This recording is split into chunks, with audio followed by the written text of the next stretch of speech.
Le décret annonçant le couplage des élections législatives avec le référendum constitutionnel a suscité une avalanche de réactions au sein de l'opinion.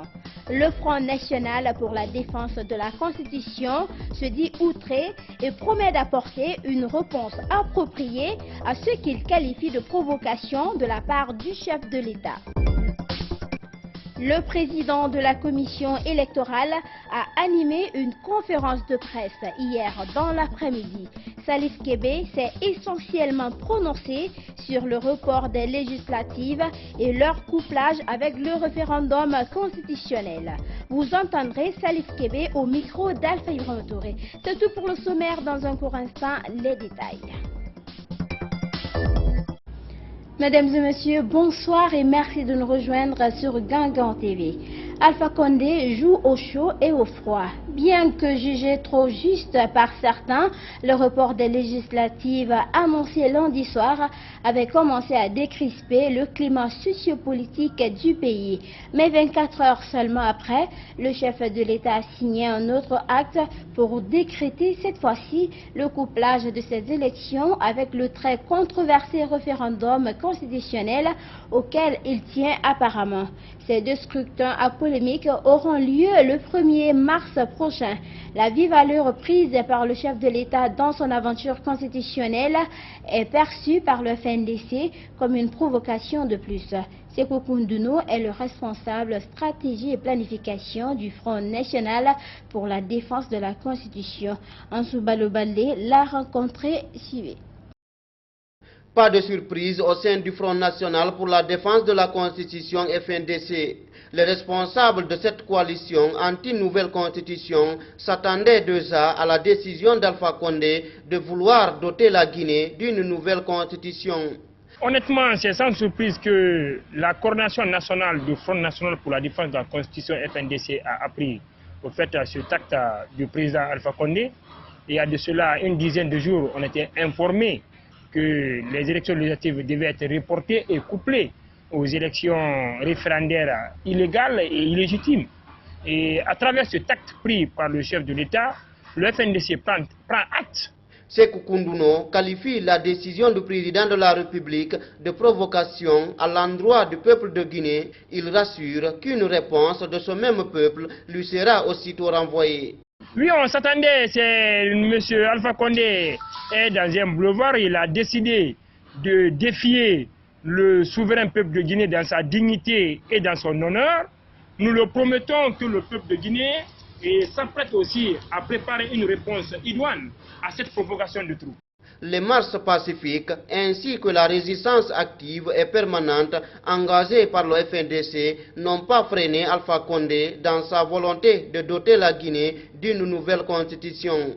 Pour le responsable stratégie et planification du FNDC, la véritable lutte reste à venir pour, dit-il, barrer la route aux promoteurs de nouvelles constitutions.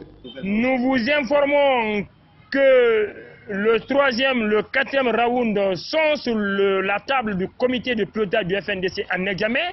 Des stratégies au fait seront déployées qui feront plier le gouvernement guinéen dans les heures qui suivent. Ça c'est automatique. L'assassinat de la démocratie guinéenne elle est programmée. Les gens ont décidé de bafouer, de pétiner les textes fondateurs de la République de Guinée.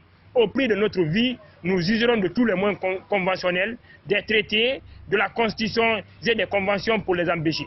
Sékou Koundounou voit le décret d'Alpha Condé comme un cadeau pour le FNDC dans le combat contre la nouvelle constitution. Ce bloc anti-troisième mandat observe actuellement une trêve à la demande des leaders religieux. Elle prend fin ce jeudi, c'est par la suite que la coordination FNDC va prendre des décisions pour appeler ses militants à la mobilisation, a conclu Sékou Koundounou. À l'UFDG, on pense que le chef de l'État s'est suffisamment préparé à cette aventure dans laquelle Alpha Condé semble plus que jamais déterminé malgré les multiples contestations contre son projet constitutionnel. Notre rédaction a recueilli la réaction d'Aliou Condé, secrétaire général du principal parti de l'opposition guinéenne, Djenabou Diallo. Dans cette interview, le secrétaire général de l'UFDG dit ne pas être surpris du décret du président de la République annonçant le couplage des législatives avec le référendum. Je n'étais pas du tout surpris quand il y a eu le décret. Et même votre collègue, votre confrère qui m'avait interviewé avant-hier, quand il m'a demandé hier qu'est-ce que j'en pense, je lui ai dit écoutez, qu'est-ce que vous voulez que je vous dise? Je vous ai tout dit avant-hier, qu'il y aurait couplage et que les deux auraient lieu le 1er mars. Donc je ne suis pas du tout surpris. Pour Aliou Condé, la volonté du président de la République de doter la Guinée d'une nouvelle constitution n'est pas récente. Selon lui, Alpha Condé s'est conséquemment préparé dans ce processus. C'est un schéma, c'est un plan qui a été élaboré depuis le départ. Depuis le départ, le président ne voulait d'une présidence à vie depuis le départ. Donc il s'est préparé. Tout doucement, il a laissé le premier mandat passer. Il a laissé le deuxième mandat arriver. Quand le deuxième mandat est arrivé, malheureusement pour lui, le président de la Cour constitutionnelle s'est prononcé. Donc le problème était, si vous voulez, on avait inventé le complot. Et à partir de là, on a commencé à mettre les étapes. Donc nous sommes sur les derniers jalons. On vient de convoquer le référendum. Depuis les premières rumeurs sur la nouvelle constitution, des opposants ont commencé à lutter pour freiner l'élan du pouvoir. Aliou Condé se félicite du combat déjà mené. Alors donc il faut faire l'évaluation de tout ce que nous subissons et que malgré tout qu'on ne s'arrête pas, qu'on continue et nous rendre hommage et reconnaître que vraiment nous avons une force de mobilisation et d'endurance qui est là. Et parce que nous le faisons, pas parce que nous voulons avoir des avantages spéciaux, mais c'est parce que nous voulons tout simplement qu'il y ait l'alternance. Le combat va encore continuer, renchérit ce cadre de l'UFDG. Si on était affaibli, les bérets rouges seraient restés dans les camps. Pourquoi toute l'armée est mobilisée? Ce n'est pas parce qu'on est affaibli. Vous avez vu le rond-point de Wanindra? Vous avez vu comment on a mis du béton autour du père? Ça, c'est parce qu'on est affaibli, là, qu'on fait ça? Non, c'est parce que plutôt, on est devenus des gens forts et on sait que nous représentons quelque chose. Et vous allez le rester? Ah, et on va le rester, on va le continuer. Au-delà de dénoncer la réquisition de l'arme pour le maintien d'ordre lors des manifestations de rue, Aliou Condé a également fait mention de l'utilisation par le pouvoir en place des fonds publics pour, dit-il, corrompre certains Guinéens. Le président de l'UFD aussi s'est prononcé sur ce décret qui annonce le couplage des législatives avec le référendum. Mamadouba Badikoba avait accepté d'aller aux élections législatives, mais l'homme politique ne s'attendait apparemment pas à l'option couplage. Il était l'invité de l'émission Café Débat d'hier mercredi. Je vous propose un extrait de son intervention. Suivez. D'abord, quel sentiment vous avez face à la décision de reporter ces législatives, étant donné que vous vous êtes planifié dans le délai du 16 février? Eh bien, ça illustre encore une fois l'incapacité du pouvoir et de la CENI qu'il contrôle à organiser des élections correctes dans ce pays. Ça montre la nullité de l'administration qui n'existe pratiquement plus. Voilà la CENI qui donne des dates successivement, qui n'arrive pas à les respecter, puisque l'incompétence est totale, le désordre est total dans cette CENI totalement dépendante du pouvoir. L'autre sujet plus problématique, c'est la dernière décision du président de la République. Pendant que vous êtes embarqué pour les législatives, en tant que parti politique de l'opposition, il a pris un décret pour coupler les législatives reportées au 1er mars, désormais avec le référendum constitutionnel. Est-ce que ça vous surprend? C'est ce que nous pesons nos mots. C'est ce qu'on appelle le banditisme politique. On appelle les gens à une élection législative, on y va de bonne foi, et il attend que tout soit calé, que les bulletins de vote soient déjà même imprimés, que les gens aient fait toutes les formalités, qu'ils aient même commencé la campagne pour dire, ben, les amis, ben, c'est pas uniquement les législatives, c'est le référendum, mais c'est dans la pratique des dictatures. Il faut que les gens sachent que c'est dans la pratique des dictatures. Vous appelez ça comment? Du banditisme politique. Ça s'appelle comme ça. Pour être plus complet sur ce dossier brûlant, il faut dire que le président de la CENI a animé une conférence de presse hier mercredi dans l'après-midi. Salif Kébé a déclaré aux médias que c'est son institution qui a demandé le report des législatives. Interrogé sur le couplage de ces élections avec le référendum constitutionnel, le président de l'institution électorale a laissé entendre qu'il n'avait pas l'information avant sa publication. Suivez les détails avec Alpha Ibrahima Touré. Le report des législatives, la distribution des listes électorales et le couplage des élections avec le référendum, tels sont des sujets sur lesquels le président de la CENI s'est prononcé. Amadou Salifou Kébé a au cours de cette conférence de presse déclaré que c'est lui qui a demandé au chef de l'État de reporter ces élections pour plusieurs raisons, dont la distribution des cartes d'électeurs. Nous avons sollicité et obtenu de la Cour constitutionnelle qu'elle nous donne 15 jours de plus pour pouvoir organiser enfin ces élections.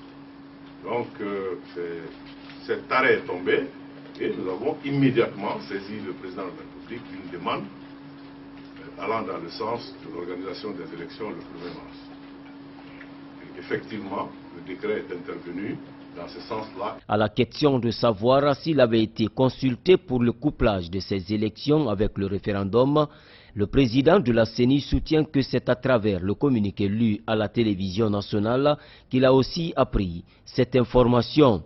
Personnellement, en tant que président d'institution, pas été consulté sur la question du décret. Mais vous savez que une ordonnance est intervenue pour organiser, structurer l'organisation du référendum.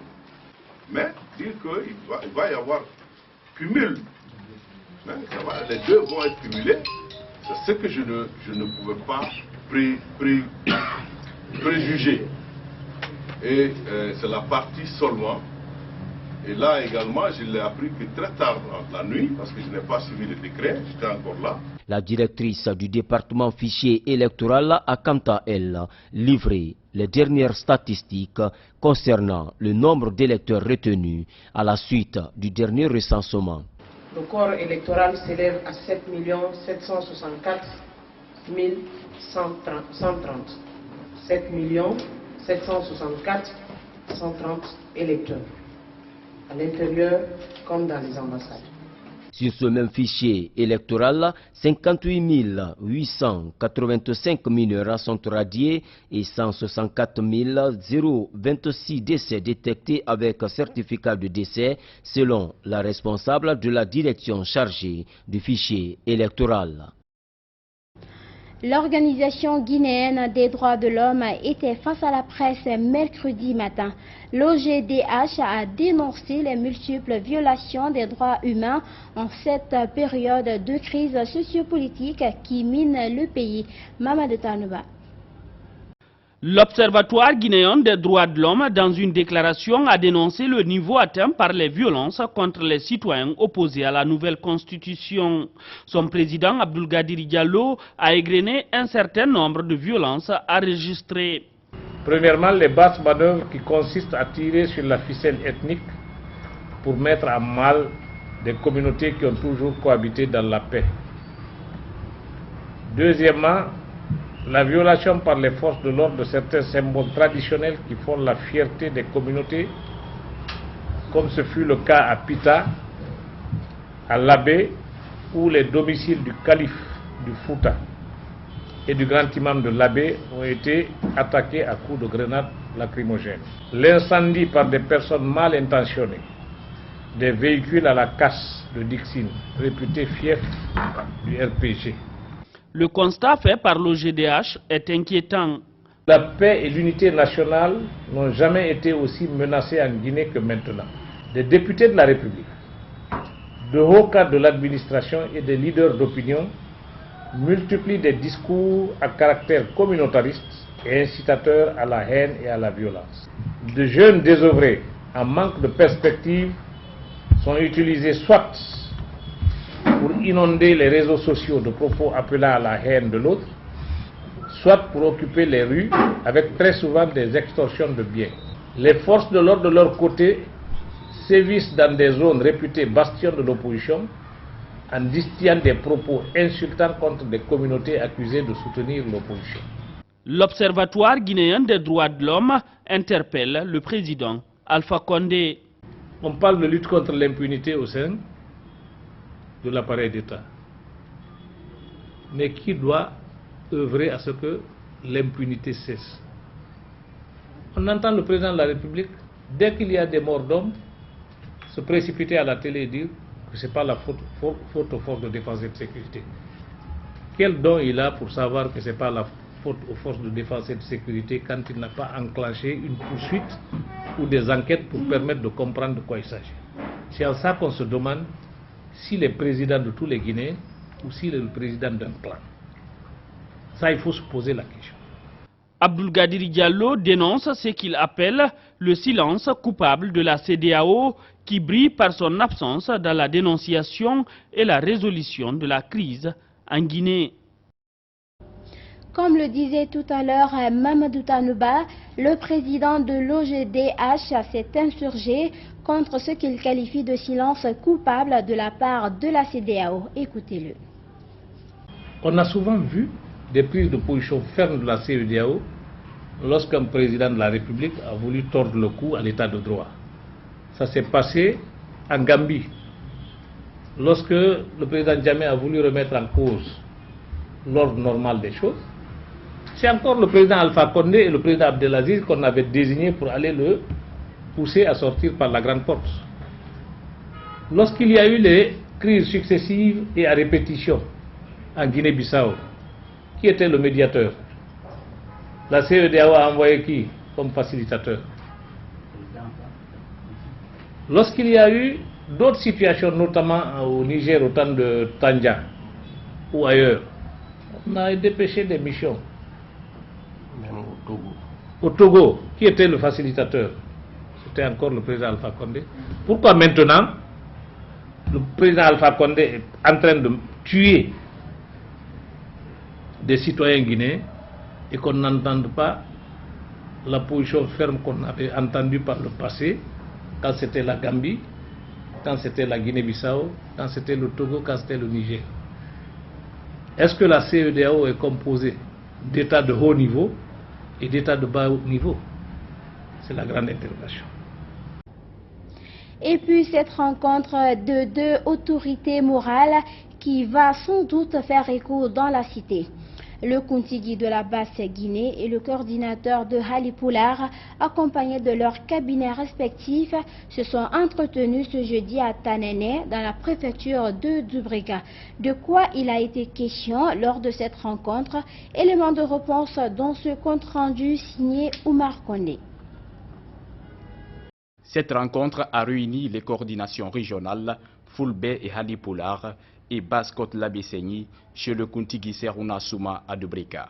L'objectif est de présenter un plan de sortie de crise suite à des manifestations qui ont fait des dégâts matériels et des pertes en vies humaines dans le pays. Les responsables de la coordination Labesséni et de la coordination nationale Fulbe et Halipoulard de Guinée, sur le plan politique, l'arrêt immédiat des exactions et arrestations en cours sur toute l'étendue du territoire national.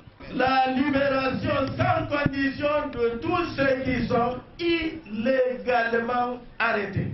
Concernant le référendum constitutionnel et les élections législatives, ce communiqué conjoint entrevoit ce qui suit. Que l'idée d'une nouvelle constitution qui ne fait que diviser les Guinéens et qui entraîne des violences, des morts d'hommes et la destruction des biens publics et privés soit publiquement et solennellement abandonnée par toutes les parties prenantes. La dissolution immédiate de l'actuelle commission électorale indépendante CENI et son remplacement par une commission électorale réellement indépendante et consensuelle. Après avoir signé ce document de sortie de crise, l'autorité morale de la Moyenne-Guinée et celle de la Basse-Guinée se sont exprimées en ces termes. Hande, Hidem Basse-Côte, basgine ko nokkure nde andanda hoore maɗa leydi basgine ndin e leydi Fouta Jallo ndin ka fulɓe haali pular daña ɗon ko kamɓe ɗiɗo woni barkodirde e fiɓantugol diina men kan e ɓantugol leydi men ndin e addugol pottalle leydi ndin e gertugol no aduna on fino anna o moƴƴirana en e fino nema leydi men ndin timmira nagamma senga rapport kuy nagamma senga rapport kuy de mo tanan ko yara e tanan ko yara sabat sabat no e tanan ko yara e tan kuntigi nan ko yara ko kuntigi ne kay ko yara ko kuntigi ne kay ko yara ne kay la alara di na hela alara anu ne kay non di fala anu na kay non di fala ma anu na kay mo ministre ke ruma to wonna na kay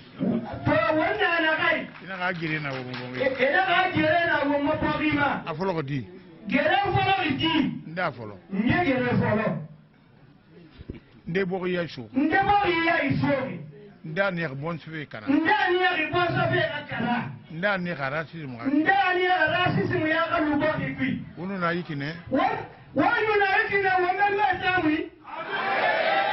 Autre fait marquant de cette rencontre, c'est le soutien des ressortissants de la Guinée forestière. Ce présent document sera dupliqué en plusieurs copies, ensuite envoyé à tous les acteurs de la vie sociopolitique du pays, mais aussi à l'international, indiquent les initiateurs. La politique environnementale de Russal Friguia, saluée par le ministre en charge de l'Environnement. Oyegui Lavogui vient de visiter les installations de l'usine de cette société minière située à Fria. Après la visite de terrain, il s'est dit satisfait des efforts fournis, notamment dans la modernisation de son fonctionnement. Russal a profité de cette visite du ministre pour faire des dons à une trentaine de groupements de femmes. C'est un public reportage signé Ansouvaï Le Baldé. Ce lundi 3 février, le ministre de l'Environnement, des Eaux et Forêts était sur le site de l'usine Friguia. Oyegui Lavogui et sa suite ont visité les installations de cette société. L'objectif était de s'enquérir des réalités de la gestion environnementale par Russal Friguia. Après la visite de terrain, le ministre est sorti satisfait. Le chef du département de l'environnement, des eaux et forêts reconnaît les efforts fournis par la Russal Friguia quant à la réhabilitation de l'usine. De nouveaux équipements sont installés pour réduire la pollution de l'environnement. Globalement, je suis très satisfait de l'usine Friguia. J'ai été impressionné, comme je l'ai dit au départ, parce que cette usine, je l'ai connue en enfance. J'ai vu des choses à cette époque-là qui ne sont plus là. Tout ce qui est installé, vraiment, c'est du neuf. Surtout cette nouvelle station de pompage d'eau quand même. Satisfait de la visite du ministre, le chef de la représentation de Russal en Guinée a affiché l'engagement de sa société à toujours moderniser les installations de Russal. On reste toujours les partenaires sociaux entre Russal, Friguia et la Guinée en général. Et on ne fait pas seulement la restauration de l'usine, mais la modernisation. Et vous allez voir, de plus en plus, cette usine sera l'une des plus modernisées. Après cette visite, les responsables de la Russal Friguia ont profité de la présence du ministre de l'Environnement pour offrir volontairement des équipements de travail à des groupements féminins de Friguia. Ces groupements, au nombre de 30, évoluent tous dans la saponification, la culture maraîchère et la teinture. À travers ce don, les autorités présentes ont exprimé leur satisfaction à l'endroit de la Russal Friguia. Monsieur le ministre, dans le cadre de l'application du contenu local minier, sur initiative présidentielle, la société Russal vient en appui au groupement féminin des communes rurales de Baguinè, Banguigny, Tormeley et la commune urbaine, exerçant des activités génératrices de revenus en saponification, en teinture et en culture maraîchère. Cela se concrétise par la remise des matériels et d'équipements aux bénéficiaires sous votre haute autorité, Monsieur le ministre. Et voilà donc, mesdames et messieurs, c'est ainsi que prend fin cette édition d'information réalisée par toute l'équipe de Gangan RTV. À tous, merci de l'avoir suivi et merci de votre fidélité à Gangan TV. Bonsoir chez vous.